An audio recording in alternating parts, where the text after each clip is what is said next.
Okay.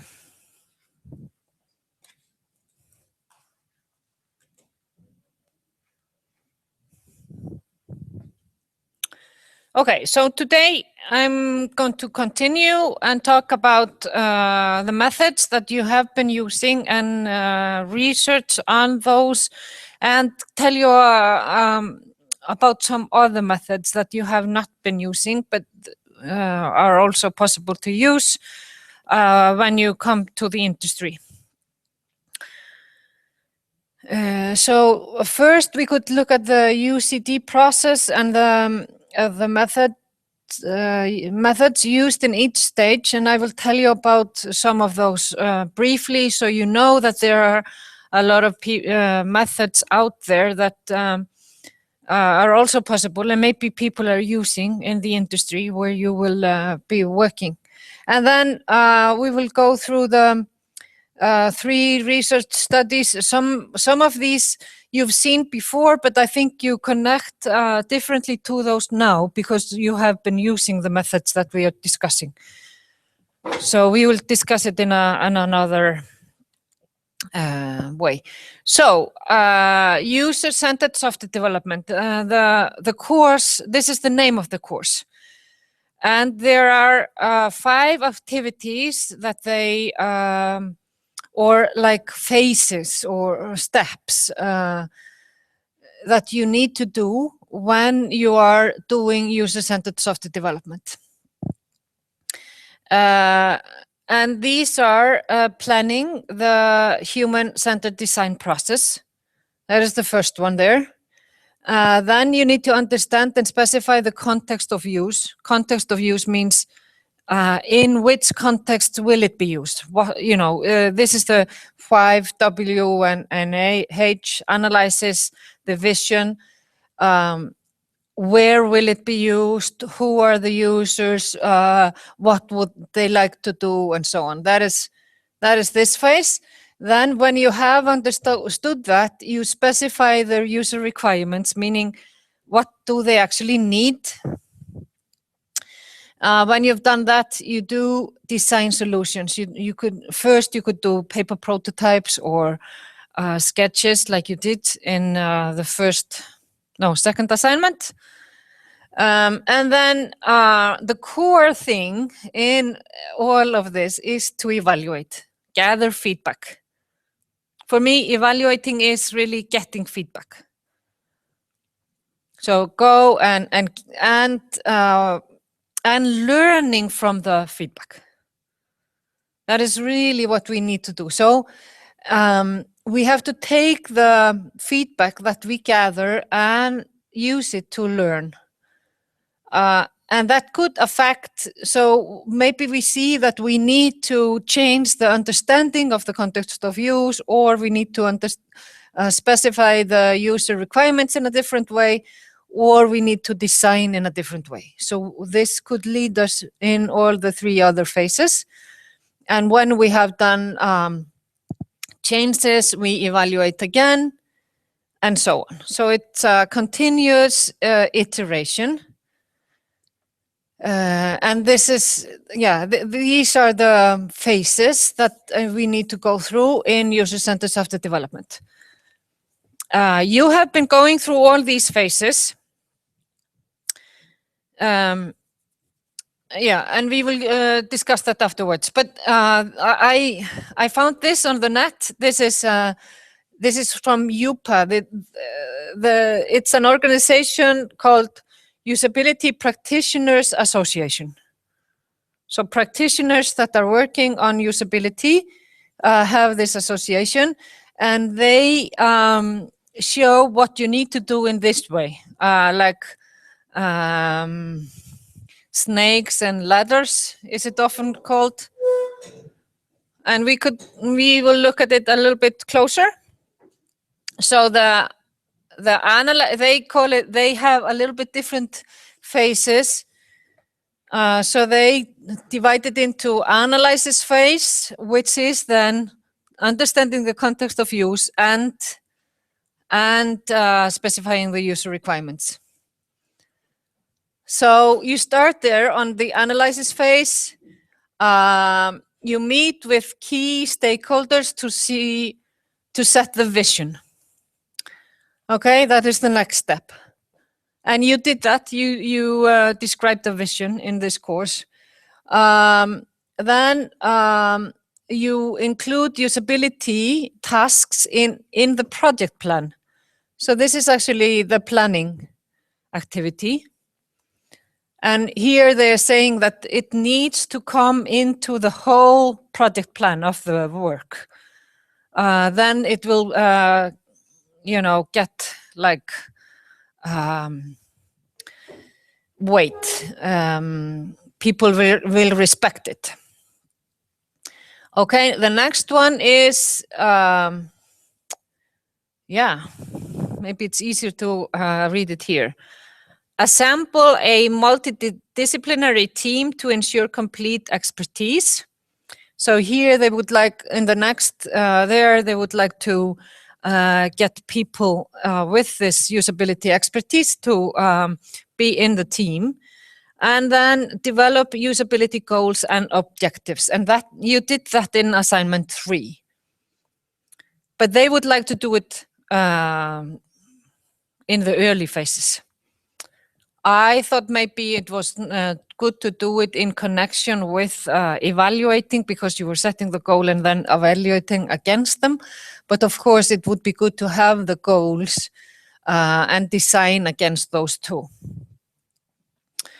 And then they say that it would be good to conduct field studies. Field studies are actually, we will discuss it a little bit later, but field studies are when you go out to the context. So contextual interviews could be one example of a field study. You go out where the software will be used. The next one is look at competitive products. And you did that in, I think, assignment 3. Okay, so we are here now. And then they say, congratulations, thorough groundwork increase your chance of success. So, and you were actually, you could go, you could go up here because you've done all this groundwork, they say. Okay, but if you didn't do all this, you have to continue. And then they say here,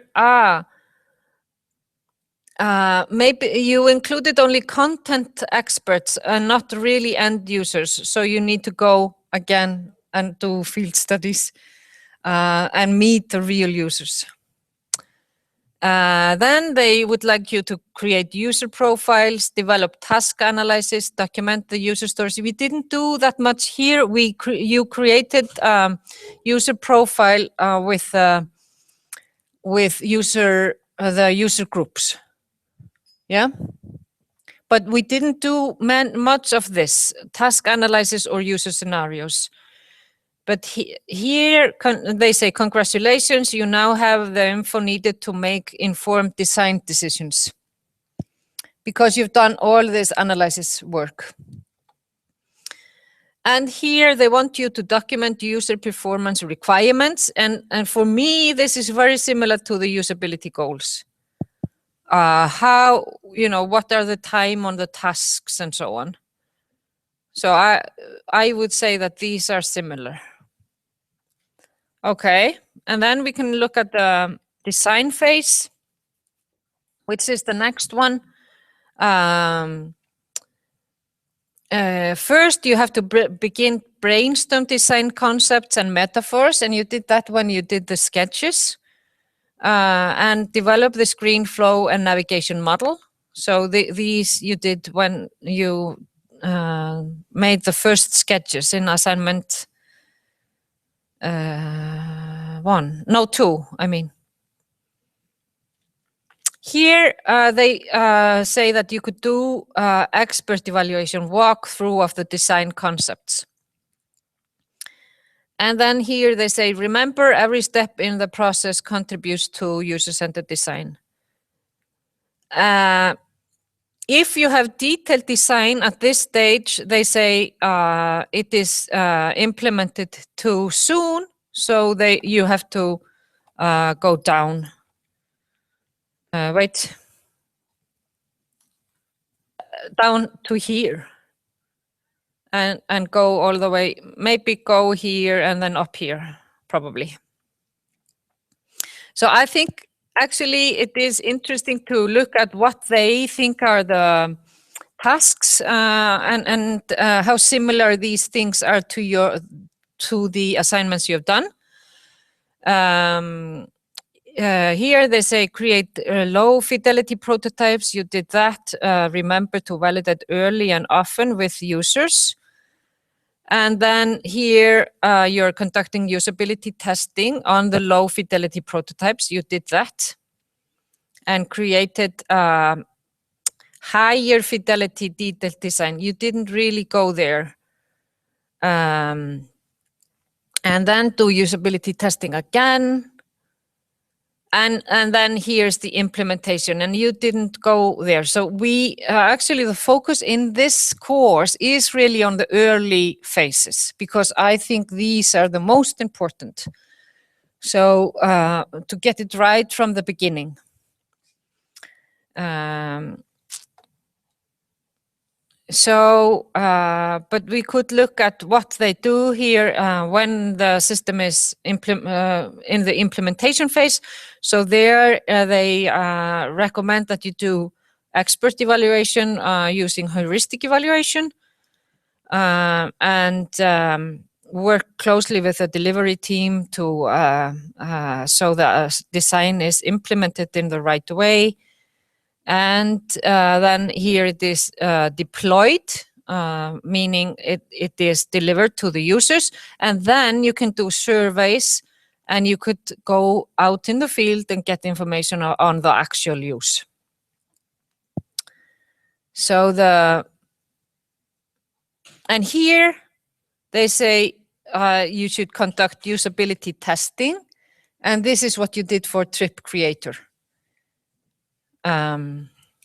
So this is formal usability testing. They recommend that you do that just before deployment.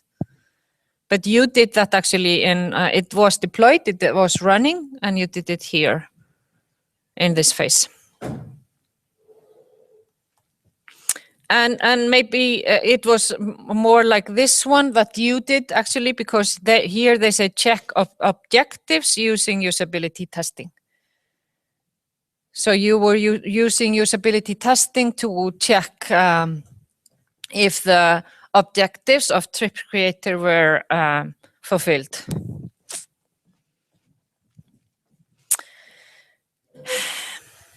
But the one thing that there's one thing that I think is a bit hard with this scheme is that this is very much waterfall, because they are doing the analysis phase first, then the design, then the implementation, and then the deployment.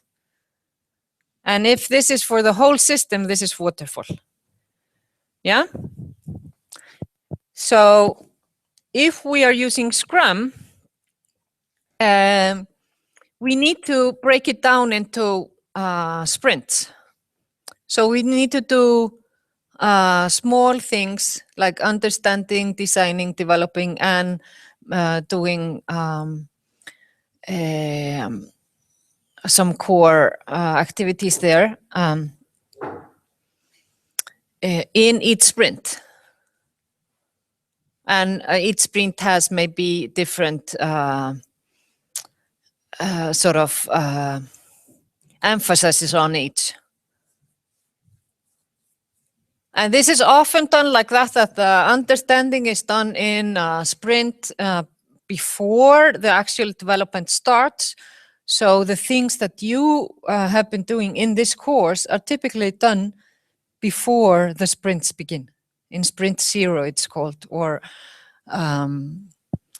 so you do the understanding, get the whole system context, and refine requirements and so on. With the vision, with the evaluator, elevator speech, with the sketches, maybe.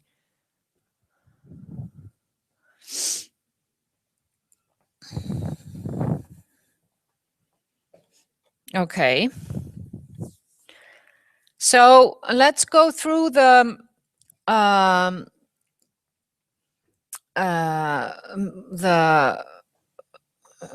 techniques and methods that you could be using in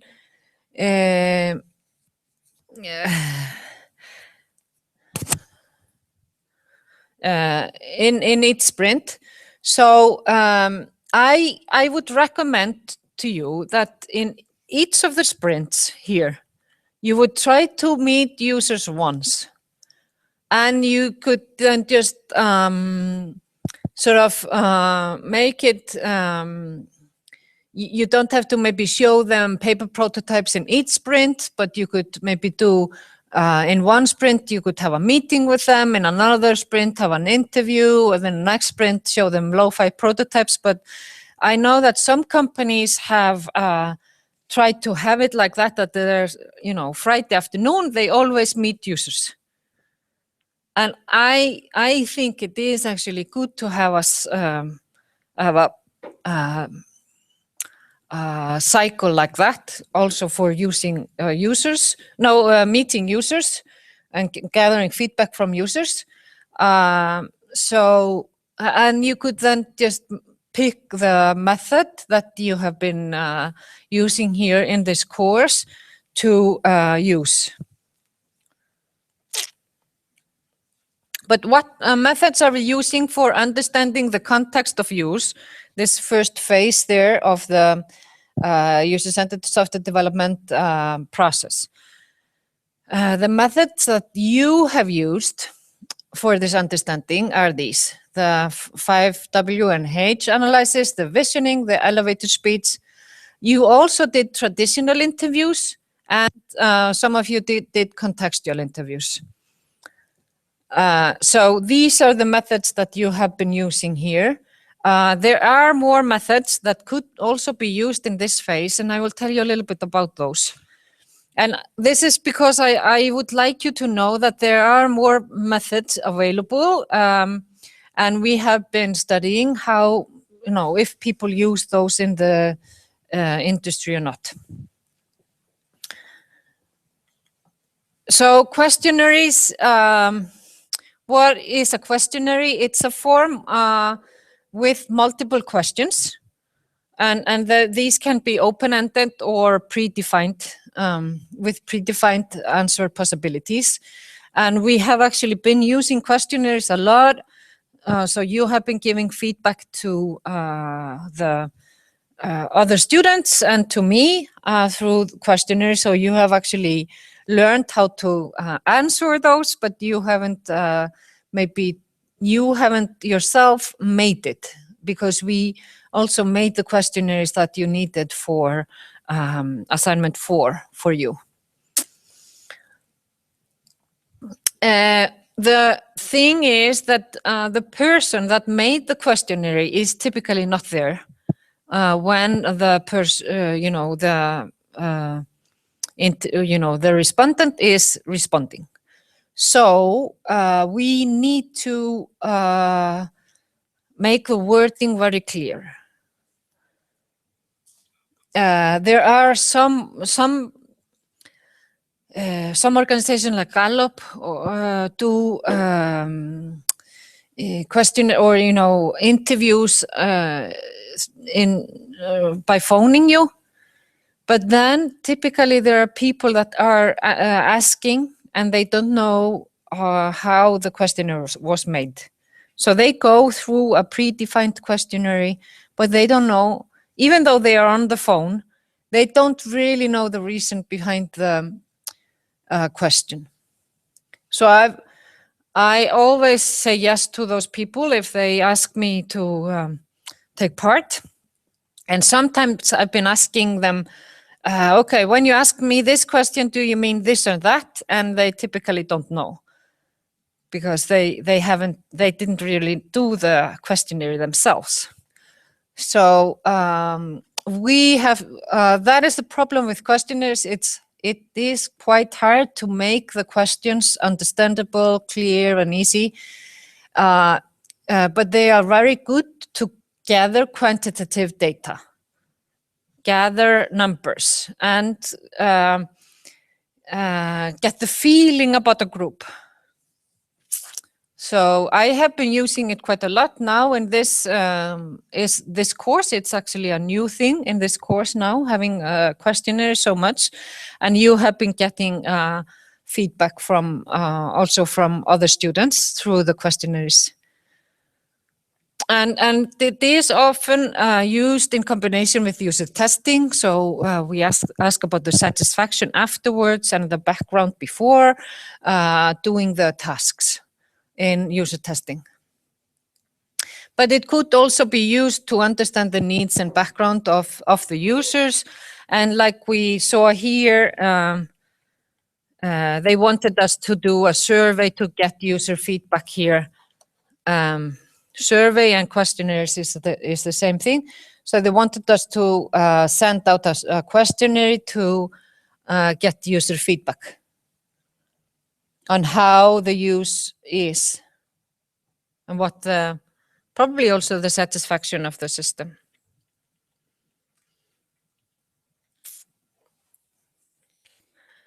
And how is it done?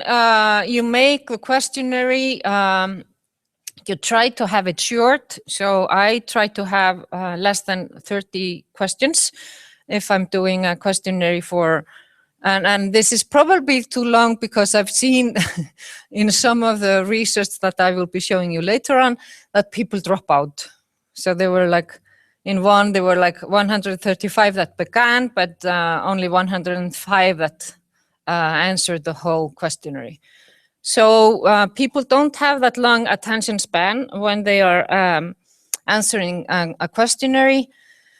So that is one thing that we have to think about.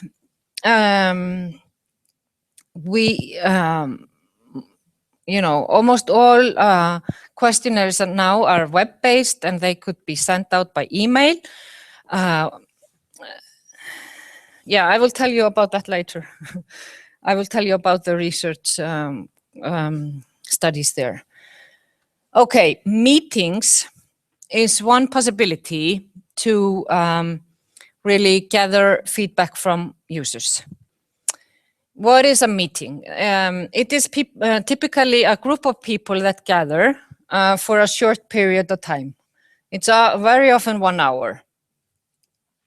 And it could be various, people with various backgrounds, like people from the business, maybe the project manager, maybe the designer, and then some users and so on. So it is a group of people that are at the same place and at the same time. And they are discussing issues that need to be decided often. Often meetings are for deciding something, get decisions on this and that. And you could do it whenever you need information from users. And this is very common. In the studies you see later today, you see that meetings are the most frequent method for gathering feedback from users.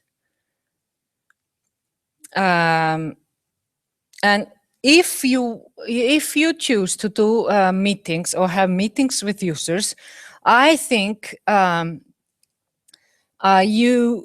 would recommend that you bring prototypes or visions or something, some material to the meeting to show them. So it will be more engaging.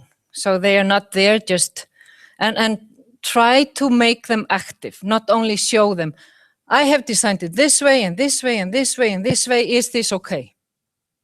What will they say? They will say, yes. But if they have it in front of them and you try to tell them, if you were using this, what would you do? Then you bring them into the usage situation. So they're not in video mode, they're more in like active mode. Then they maybe say, yeah, but this is not how we work. So you will get more feedback if you try to make them active. So that is my concern. If we are using meetings, we should try to make the users active. Really try to get feedback from them. And that we using a projector or having like the information that is being discussed visible is really important too. Workshops, we have been, I have been telling you this, but I haven't had a slide on it. So I would like you to know what a workshop is. So a workshop is it is like a meeting where a group of people meet, but they are more engaged than in a like a formal meeting. So they participate in intense discussions and activities on a particular subject or a project. So like when we had the workshop on walking the wall, when you were working with another group and showing your affinity diagram to another group, that was actually a workshop.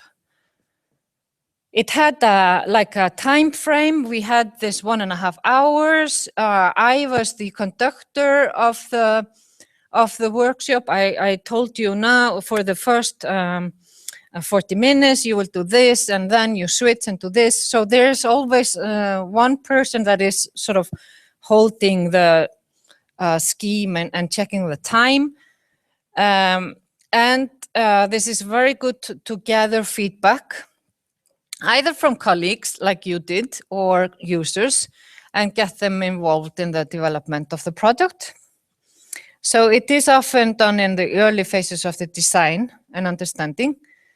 And in my research, I've heard that it's often like a 3-hour activity, like from 9 to 12 or something.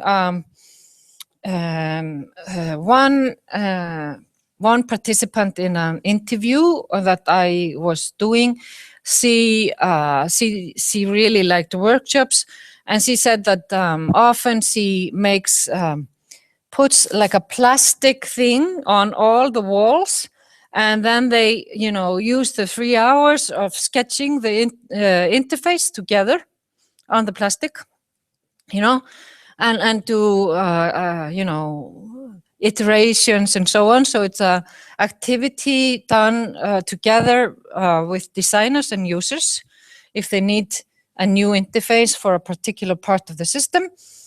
And then she said it was really vital for them to ask the users to sign. So the very last thing of the workshop, they signed that they had participated in this.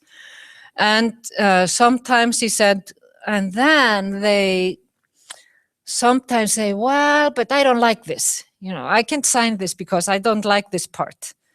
So then she gets more feedback on what is wrong and why isn't this something that you would like to sign. So that was one good thing that she mentioned, or a good advice. So this is workshops. Field studies, we've also talked about field studies. So this is actually a general method for collecting data about users or users' needs. And it could involve observation or interviewing. The thing is here that you are in their environment.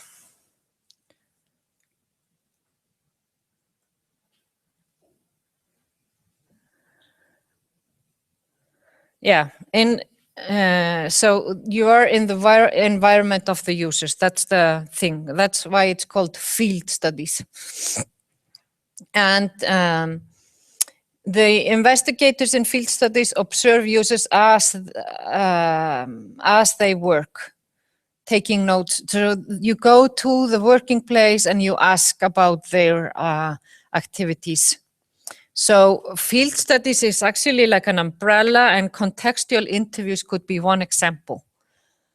because contextual interviews, you need to go to the context and do an interview, but contextual interviews have more, it is like more scheduled. So there you ask the users to show you tasks, and you can ask them while you are doing that. But field studies can be done in a different way. Sometimes you could be, it could be like shadowing, that's called one method. So you're just observing and not talking to the users, not asking them anything. So field studies is an umbrella, and contextual interviews is one example of it.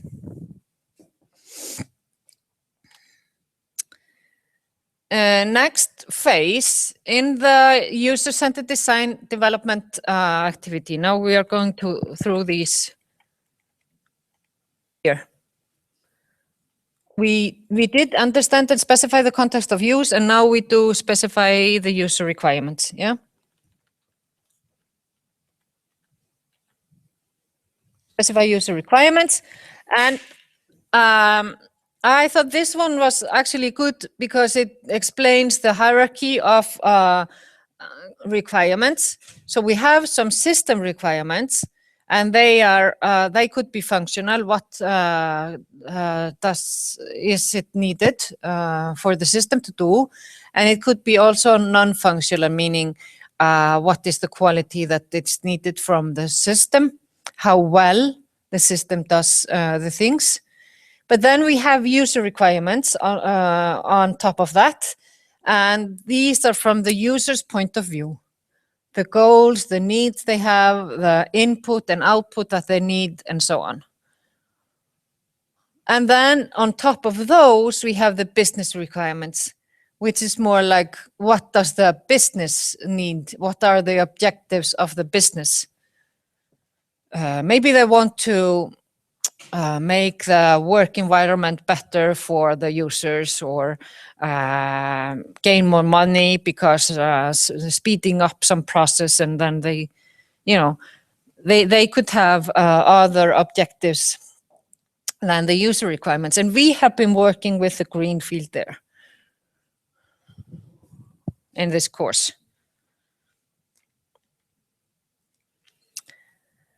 So the methods that you have been using in this course for specifying the user requirements are sketches and usability goals, and specifying the user groups. And I would like to tell you about 3 other methods, which are user stories, scenarios, and personas. So personas these are descriptions based on information from users that bring users to life. It is to actually make empathy, or that you understand the users better. So it is done to inform the product decisions, and this should be done at the start of the product development. So you write a one-page description to extend the understanding and empathy, and it includes contexts and goals of the persona. So here I have examples in Icelandic. These are from the courses. So it is like a text like this. To the right, you have the goals of this lady there. And she has 3 goals there, but you tell how old she is and what her context is. Here is a very nicely designed example of a persona, where we asked a graphical designer to draw the face, or draw the a picture of the persona. So this persona's name is Johanna Axelsson, and we describe one day at work, and then her goals are here. There may be 2 It's hard to read white on a light gray like this, but we should maybe change this design. But here we have some goals. We explain her life, and then what needs she has for control, demand, and support in her work. So, did I have, no, okay. And actually, some marketing people are using personas quite a lot. So sometimes you see for marketing, like it was in Hagkaup, I think, some months ago, that they had people, formed out in body-sized way, standing there and guiding you in the store and saying something about the products and so on. So and this is also a persona, actually. You use personas in Greining and Hönnun, didn't you? Yeah. So that's why I didn't want you to do that now. Here are user stories. And these are related to Scrum. They connect to the material in this course because you're talking about the user groups. So you say, as a user group, I want to, and then some user goal, so that, and a reason. So like the example here, as a vacation planner, I want to see photos of the hotel. And then they didn't say so that. And this is very typical because that is the hardest part. But here they say, so that I save time booking trips I make. So they want to be quick here. So this is actually the measurable goal that you did for usability could fit in there, in the reason part. And then the last thing I want to tell you about is scenarios. And scenarios are informal and narrative descriptions. They are stories, that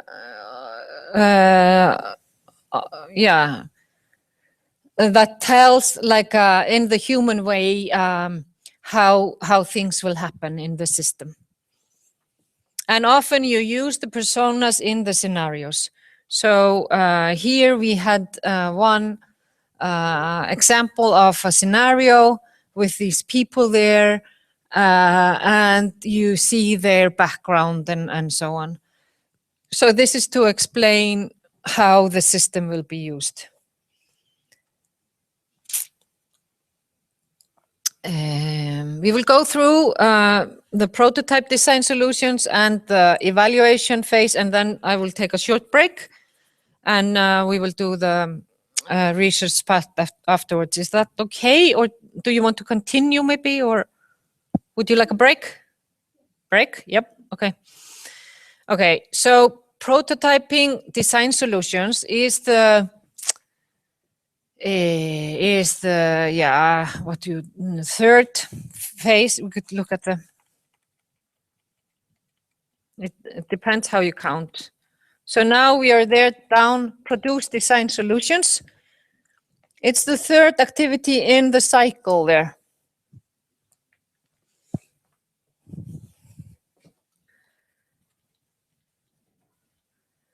And you did sketches and paper prototypes, and these are often also called low fidelity prototypes. So you could see either low fidelity prototypes or sketches or paper prototypes for this. And then you did more detailed prototypes, but you didn't do detailed prototyping with graphics and looking at the final product. So actually, I wanted to explain these differences. So a paper prototype The definition is that it is a representation of your product on a paper. And sometimes you can construct it out of Post-it notes, and that is very good because then you can move everything around when you're evaluating with users. So it really allows you to test your design interactively with the users. Wireframes are, they show where the content will be, on which page or screen and where on the page. And they are really focused on the layout of the design. So this is the first stage. This is low fidelity prototypes. And we have 3 stages of prototypes that I will go through. So paper prototypes is on the left and then wireframes on the right. This next stage, what is it that differentiates this to the next stage, which is an intermediate design? Then you have colors and shapes and sizes and styles. So it is getting more detailed, even though it isn't like the final product. So it's there, something in between. Sometimes you can push buttons and go from one window to another. And this is typically the first step of digital prototypes. It is in not on paper. It's done in a computer or in some software. So you can you're able to run it, even though there are not all functionality is not there at all, but you're able to step through the prototype. And these are actually all examples of this intermediate design. This one here to the right, it is actually on paper still. But this is not typical at all, that you do so detailed design on paper. But this group of students, they really wanted to see how long they would be able to design on paper. So they have their color and style, and they have, I would say, a more detailed prototype than fits to the definition of lo-fi prototypes, but it's still on paper. But usually the intermediate design or the second stage of prototypes are digital. And then the third stage is detailed, and you didn't go there in this course, but then this really looks like the final product, and the danger is that the users thinks that they will have the full system, in a couple of days, because it looks very like mature. And also, so these are examples of a matured system. This is my school way back. Then they had buttons for changing and deleting everything from the, but now they have icons instead of that. So this was like a prototype of my school. And this is from some students did this. If you show this to users and you do user testing, the drawback of having it very, very nice like this is that they will not give you as much feedback as when it is on paper. But it's more real. So like you saw in Trip Creator, it was all realistic, it is running and so on. So it has these pros that you have really the time, you can time it and you can see how it is in actual use. But the drawback is that maybe users will not give you suggestions on designing it in another way, because they know it's running and you have deployed it and so on. And then the last thing in the cycle there for user-centered design user-centered design process is evaluating the design solutions. And we actually covered that quite extensively last Monday. You have used these evaluation methods. You've analyzed the competition, you've done expert evaluation with user tasks and informal evaluation with users and formal evaluation with users. The new thing here is that I also count that you did peer review on the visions. You did a workshop on that here. And for me, that is also evaluation, because you are getting feedback, not from users, but from your colleagues. And you got lectures on heuristic evaluation and cognitive walkthrough last Wednesday. I would like to draw your attention to this. A/B testing has been quite popular, and you know that Amazon and Facebook and many companies are doing A/B testing. And that means that they have this great idea. So they send this idea to a crowd of people, and then they check how much they use it compared to the older one. And like for Amazon, they could really say if it is improving selling and so on. So, and if this great idea is improving the selling, they will distribute it to all people. If it's not, they will just withdraw it. Yeah. A/B testing is not usability testing, because usability testing tells you why people have problems and why they are using it and why it is better. But A/B testing only tells you how many are using it, how fast they're using it. It gives you quantitative data. So, especially if you see in A/B testing that an idea is not good,